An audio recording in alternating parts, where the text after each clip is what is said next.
Selamat pagi. Hari ini hari Minggu, tanggal 25 Oktober 2020.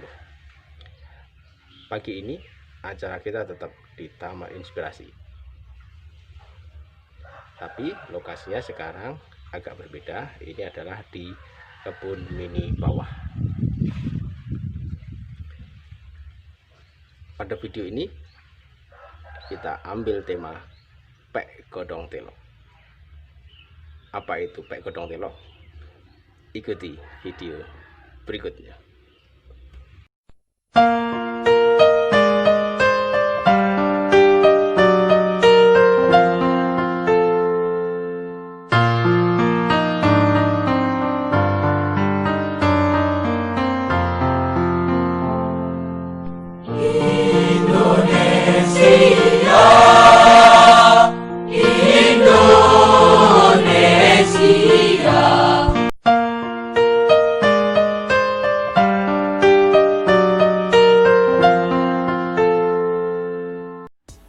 Selamat pagi semua. Jumpa lagi dengan AW Indonesia. Mencoba bertani dan menanam di lahan yang sempit. Ini adalah penampakan lahan sempit Pak AW yang ditanami bunga, bibit-bibit buah-buahan dan sayuran. Ini penampakannya. Pohonnya sudah terlalu rindang. Ini rencana Pak Awe. Kebun ini akan digunakan untuk menanam bibit-bibit buah-buahan dan sayuran full. Sedangkan bunga akan dipindahkan ke taman atas, yaitu Taman Inspirasi. Ini adalah bayam. Orang daerah Pak Awe menyebutnya adalah bayam sapi. Ini adalah bibit jambu dan bibit durian, dan sebagai suplainya tetap kolam lele. Yang tampak itu adalah daun singkong karet. Daun singkong karet ini sengaja ditanam Pak Awe sebagai perdu untuk pelindung dari panasnya di kolam, tapi sekaligus sebagai sumber bahan makan untuk sayuran, yaitu dong telo, atau nama sebenarnya adalah daun ketela karet atau ketela tahun. Dan daunnya ini sangat enak untuk dinikmati bersama sambal terasi dan lele atau ayam goreng. Tanaman ketela karet ini sudah terlalu lama tidak dipotong sehingga terlalu tinggi, dan ini nanti akan kita upayakan kita rapikan lagi sehingga lahan sempit ini bisa tampak lebih bagus. Oke, ini kita lakukan pemotongan di ketela karet. Kita potong dengan harapan nanti setelah dipotong akan bersemi kembali dan menghasilkan daun ketela karet yang bisa digunakan untuk sayur. Dalam pemotongan kita lakukan dengan gergaji saat ini, dan perlu kita perhatikan untuk bisa tumbuh kembali harus kita sisakan di batang itu adalah mata tunas, calon mata tunas. Ketela karet ini telah ditanam Pak Awe sekitar 2-4 tahun yang lalu.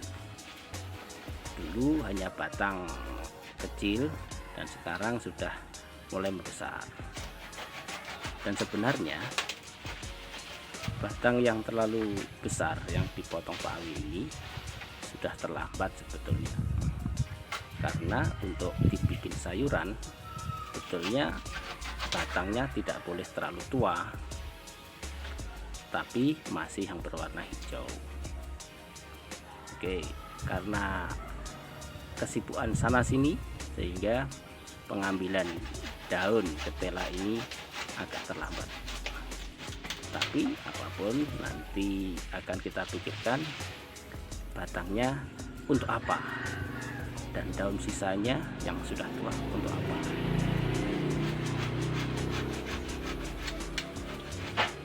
Kita rapikan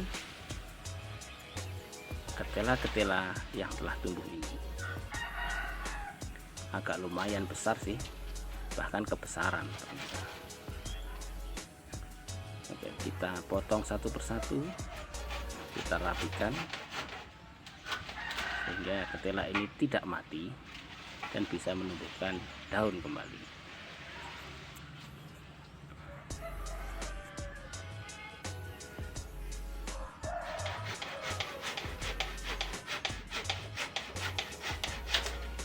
Daun ketela ini sangat favorit bila dibuat sayur dan dimakan bersama lalapan, yaitu sambal terasi. Ini sangat favorit sekali karena rasanya yang nikmat. Bahkan di rumah makan Padang, daun ketela ini merupakan menu yang tidak tertinggalkan, tidak pernah terlupakan. Sebetulnya inisiatif menanam ketela ini inspirasinya dari masakan Padang, karena di setiap masakan Padang itu ada daun ketela yang warnanya sangat menarik dan rasanya bisa dinikmati. Ya, 3 pohon telah dirapikan Pak Awi, sekarang tinggal 2 pohon tapi sangat-sangat besar. Dan itu nanti akan dirapikan juga sehingga pertunasan bisa lanjut dan bertumbuh menjadi sumber sayuran di Bali.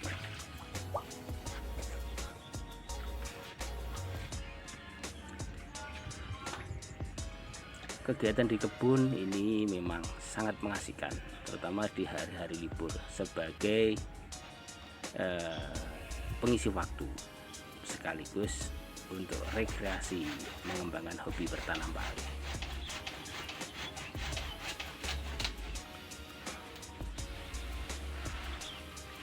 Ya, batang yang besar ini nanti bisa kita gunakan sebagai bibit untuk kita kembangkan lagi di lahan yang lain.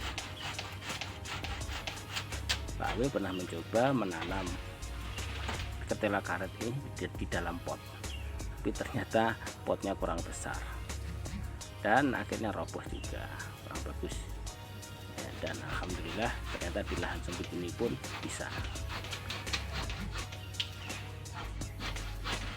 Daun singkong atau daun ketela karet ini selain dinikmati oleh keluarga Pak Awi sendiri, juga bisa dinikmati juga oleh tetangga-tetangga,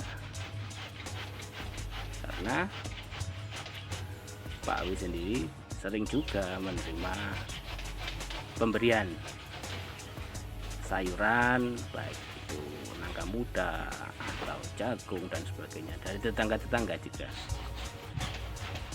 Jadi daun ketela ini bisa sebagai sarana untuk saling menyapa, untuk saling memberi, untuk saling berbagi, seperti itu.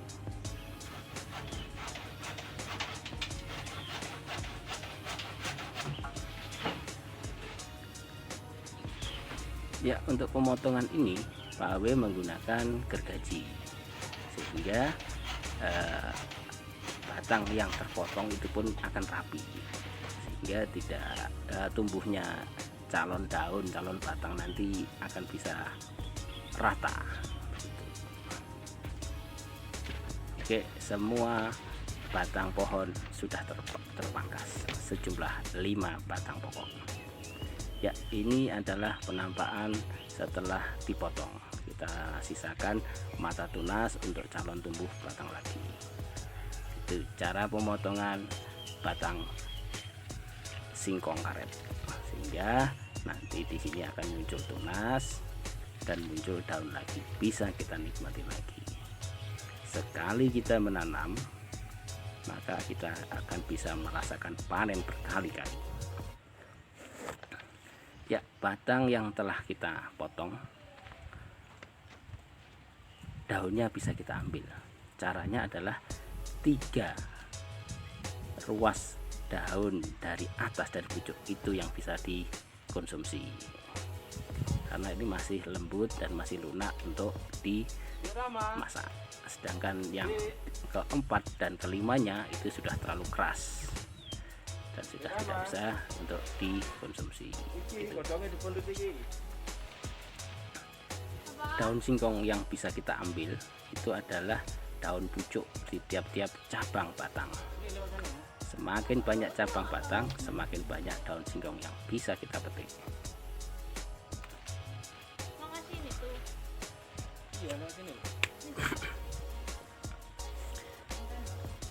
Ya, ini dari batang yang besar tadi itu menghasilkan banyak sekali pucuk-pucuk daun singkong. Setelah kita hitung dan kita petik, itu satu batang besar, maksudnya batang besar itu ada sekitar 25 pucuk, sehingga bisa menghasilkan 25 pucuk daun ketela yang bisa kita masak. Jadi untuk 5 batang pokok ini bisa menghasilkan sekitar 150 sampai 200 pucuk. Nah, ini yang bisa kita bentar.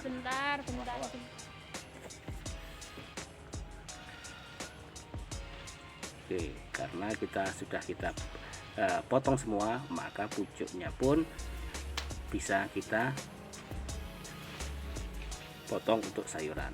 Ya, ini 1, 2, 3 potong ya, gitu. 1, 2, 3 potong. Keempat sudah keras. Ini cara pengambilan pucuk daun singkong yang sudah besar. Tapi kalau untuk kita ambil daun yang masih muda, yang bisa lebih banyak, sebetulnya dari hasil pemotongan tadi itu sebelum batang itu berwarna putih, keputih-putihan, masih hijau semua, itu yang lebih enak sebetulnya, dan itu bisa kita nikmati 1 bulan sekali. Maksudnya dari batang pokok tadi yang kita gergaji itu nanti akan muncul tunas-tunas baru. Setelah tunas baru itu berdaun 4, itu bisa kita potong lagi, habiskan dari ke batang pokoknya lagi, dan batangnya itu masih berwarna hijau, begitu maksudnya.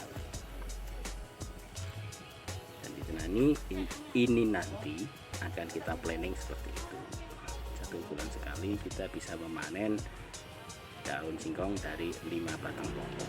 Karena 5 batang pokok itu rata-rata ada 2 atau 3, tapi nanti dari 2 atau 3 itu bisa menghasilkan sekitar 2, atau kita ambil aja 3 kali 5, 15 rata-rata nanti itu cabangnya ada 5, ada sekitar 75 pucuk daun setiap bulan.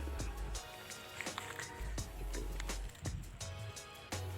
jangan setiap hari, kalau setiap hari tidak bisa.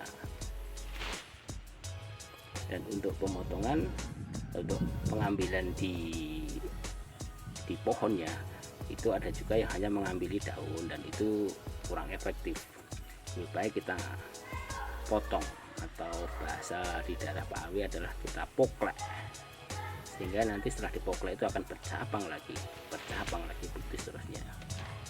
Dan karena pada prinsipnya daun ketela ini yang diambil dari pucuknya, semakin banyak cabang maka semakin banyak pucuk yang bisa kita petik dan nikmati, begitu kawan.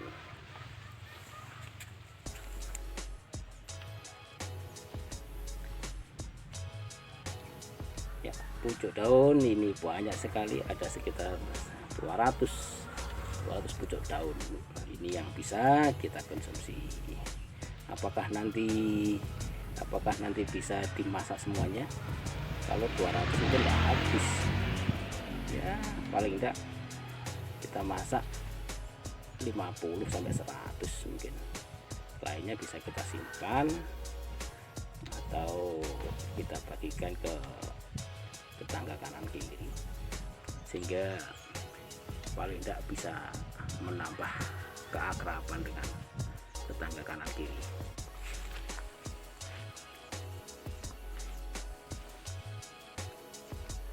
Ya, ternyata capek juga memanen pucuk daun singkong ini, karena mungkin terlalu banyak, mungkin terlalu besar singkongnya.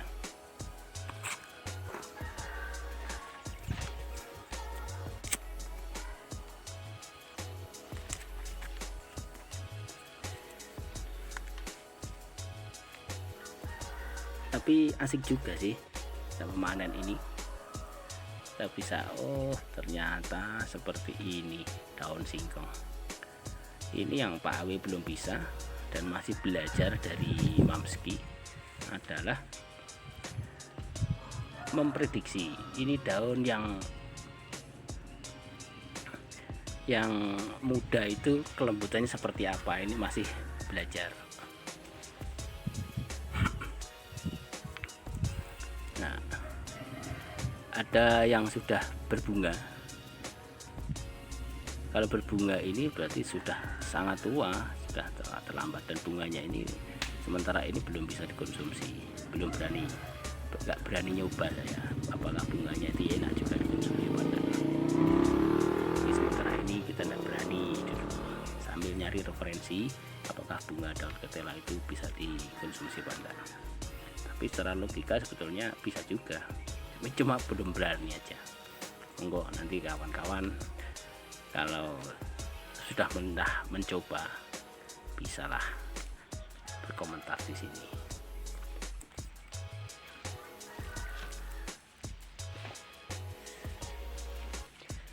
Alhamdulillah dalam memetik ini Pak Awe bisa berkeringat, bisa mengeluarkan keringat. Ya banyak lah ya, ini hasil daun muda yang dipetik Pak Awi. Ini siap untuk diserahkan ke Mamski untuk dimasak. Ya, ini hasil yang telah diserahkan ke Mamski. Oh ternyata yang dipotong dari Pak Awi tadi masih disortir juga sama Mamski, karena Mamski ini punya feeling atau bisa merasakan ini daun ini layak dikonsumsi apa enggak. Karena dari 4 ini 1 ini enggak bisa. Ini yang Pak Awe masih belajar. Disisakan lagi. Ini kelembutannya yang bagaimana, yang belum tahu. Kata Bu Awe, ya pokoknya yang lembut yang bisa. Nah, ini cara mensortirnya. Ya, tangan Mamski ini sangat peka. Oh ini bisa dikonsumsi, enggak itu bisa. Tapi kalau Pak Awe masih belajar, belum bisa. Oh ternyata batangnya juga enggak dimasak, hanya daunnya saja. Oke.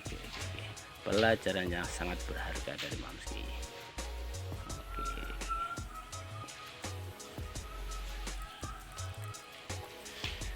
Ya ternyata kebanyakan juga. Nah, ini nanti akan kita sisihkan, bisa kita simpan atau kita bagi ke tetangga. Oke. Alhamdulillah daun ketela ini banyak sekali manfaatnya ternyata.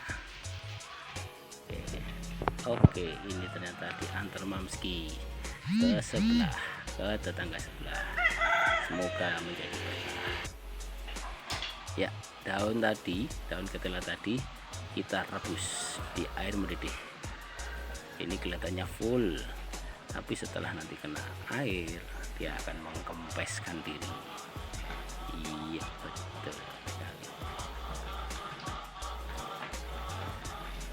informasi dari Mamski bahwa untuk merebus daun ini dibutuhkan waktu sekitar 15-20 menit ya. Air yang bergejolak airnya, pelekuk panas sekali itu.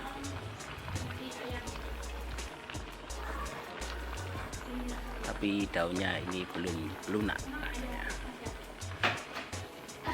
Indikator untuk lunak dan tidaknya itu adalah di tulang ruas daun itu. Kalau kita pencet, kalau sudah patah atau putus berarti sudah lunak, kalau belum berarti belum.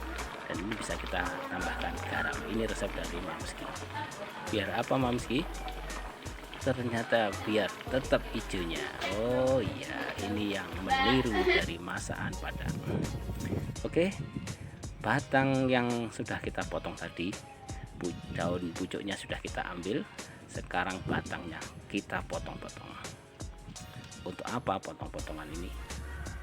Ini akan kita gunakan untuk bibit lagi, untuk kita kembangkan.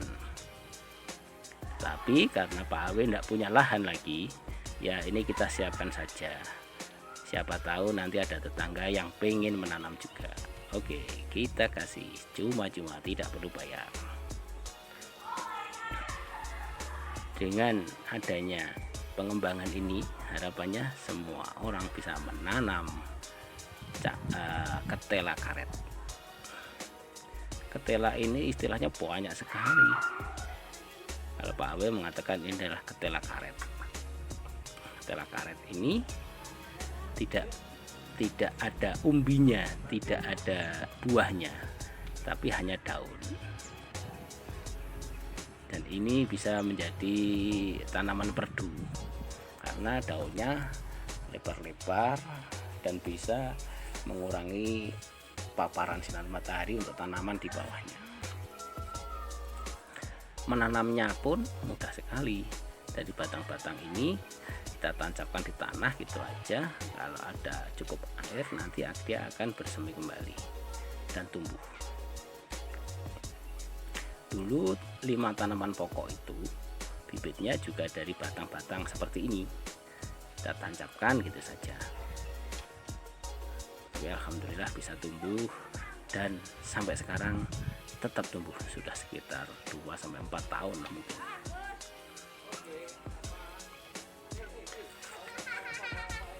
Sebetulnya untuk penanaman atau pengembangan ketela karet ini tidak ada ukuran yang pasti untuk harus berapa senti panjangnya, tidak ada. Cuma kita biar mudah saja. Kalau dulu Pak Awe menanamnya itu ya sekitar 75 cm lah. Sebagai informasi saja, jadi batang ketela karet ini kalau di dunia pertanian ini bisa juga disambung dengan ketela biasa. Ketela biasa itu ya ketela kelenteng atau apa ya namanya ya, kaspe ya mungkin. Kita sambung yang bagian bawahnya itu ketela kaspe atau kelenteng, yang atasnya adalah ketela karet. Itu istilah di dunia pertanian namanya ketela kastupo. Nggak tahu, mungkin dulu penemunya adalah Kastupo, Pak Kastupo. Dua perpaduan penyambungan ini mengambil masing-masing manfaat. Yang bawah itu adalah ketela kaspe, dia menghasilkan buah yaitu umbi atau ketela namanya. Sedangkan ketela karet ini keunggulannya adalah daunnya lebar-lebar. Daunnya lebar-lebar itu diartikan bahwa dia nanti di proses fotosintesis menghasilkan sumber makanan yang banyak, sehingga dari perpaduan ini akan muncul penampakannya ketelanya adalah ketela karet. Tapi setelah beberapa bulan, mungkin 9 bulan, 10 bulan, itu ada umbinya, dan umbinya memang layak untuk dikonsumsi, enak. Jadi ini perpaduan dua keunggulan dari dua jenis ketela yang bisa disatukan, jadi berupa ketela sambung atau ketela kastubo. Mungkin seperti itu. Tapi Pak Awi sendiri belum pernah mencoba, tapi belum berhasil, tidak tahu. Ini nanti mungkin akan kita pelajari dari YouTube, mungkin ada, dan kita coba. Tapi permasalahannya belum ada lahan yang untuk menanam ini. Oke, tidak apa-apa, sekedar informasi saja kepada semuanya. Mungkin ada teman-teman yang sudah mencoba atau bahkan sudah ada yang berhasil. Monggo, saya tunggu komennya, saya tunggu informasi lebih lanjutnya sehingga Pak Awi bisa ikut-ikut mencoba juga. Oke, ini dari pucuk dari pohon telok karet ini tidak ada yang membuang. Dari pucuk daunnya bisa gunakan untuk sayuran, batangnya untuk pengembangan berikutnya. Bahkan daun-daun yang tua ini pun tidak akan terbuang nih. Ini bisa kita kasihkan ke tetangga yang memelihara kambing, jadi sebagai pakan ternak. Satu lagi manfaatnya adalah batang pohon ketela yang telah dipotong tadi bisa menjadi rapi, dan nanti 1 bulan lagi kita bisa panen daun muda ketela pohon. Ini juga ada ketela tapi jenisnya lain.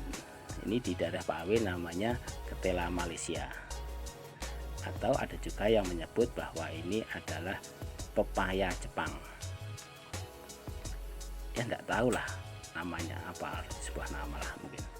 Tapi ini bisa dikonsumsi juga, sama pucuknya bisa kita konsumsi sebagai ulupan atau sayuran. Tapi yang selama ini pernah dimasak sama Mamski, daun ini tidak berasa apa-apa, tidak pahit seperti daun ketela biasa. Bahkan tumbuhnya pun seperti ketela biasa, mulai dari cara menanamnya, batangnya seperti ketela biasa, tetapi nggak ada umbinya. Makanya ini ada dua nama, yaitu ketela Malaysia atau pepaya Jepang. Pak Awi cenderung 51% lah setuju bahwa itu adalah ketela Malaysia. Oke, ini kita rapikan. Ini nanti kita siapkan daun-daun tua ini untuk tetangga yang memelihara kambing. Ini mungkin bisa digunakan sebagai bahan ternak, bahan pakan ternak. Tapi informasi dari YouTube kemarin ada juga sih ternak kambing dikasih makan daun ketela karet ini kembung, dan solusi untuk menghindari kembung itu adalah daunnya dilayukan dulu biar getahnya hilang dulu, karena ketela ini bergetah, mungkin kembungnya dari getahnya itu kesimpulan dari Pak Awi. Monggo nanti teman-teman yang berkecimpung di perkambingan yang pernah mengalami kembung, apa penyebabnya adalah getah dari ketela ini, begitu. Sama sekali tidak ada yang membuang, semuanya bisa dimanfaatkan.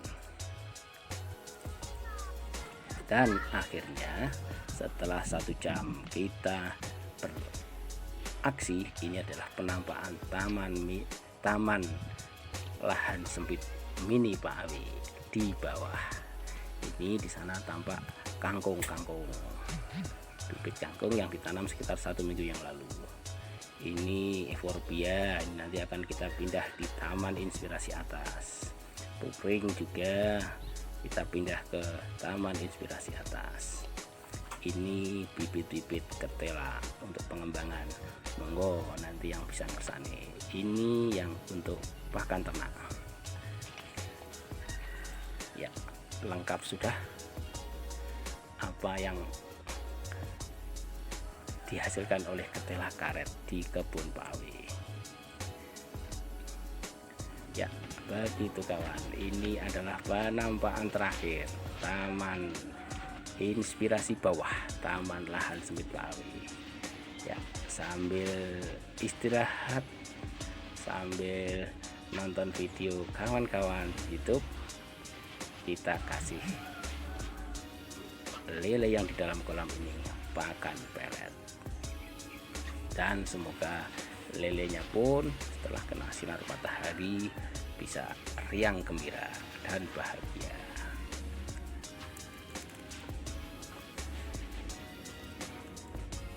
Ini air kolamnya cukup bagus karena sudah berwarna hijau.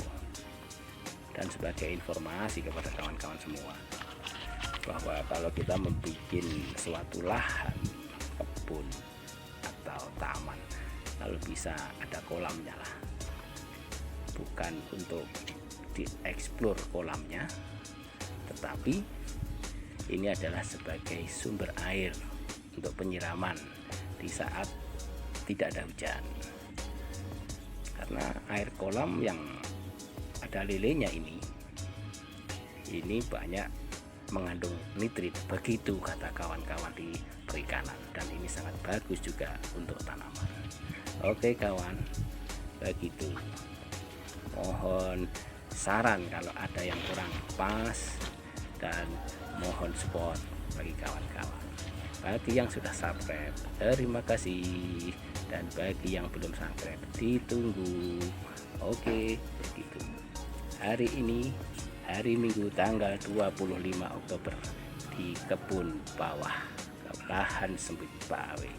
Pak Awe melaporkan, ya, lelenya makan, berarti lelenya sehat dan tidak mati. Itu billahi taufik walhidayah. Assalamualaikum warahmatullahi wabarakatuh. Salam Awe Indonesia.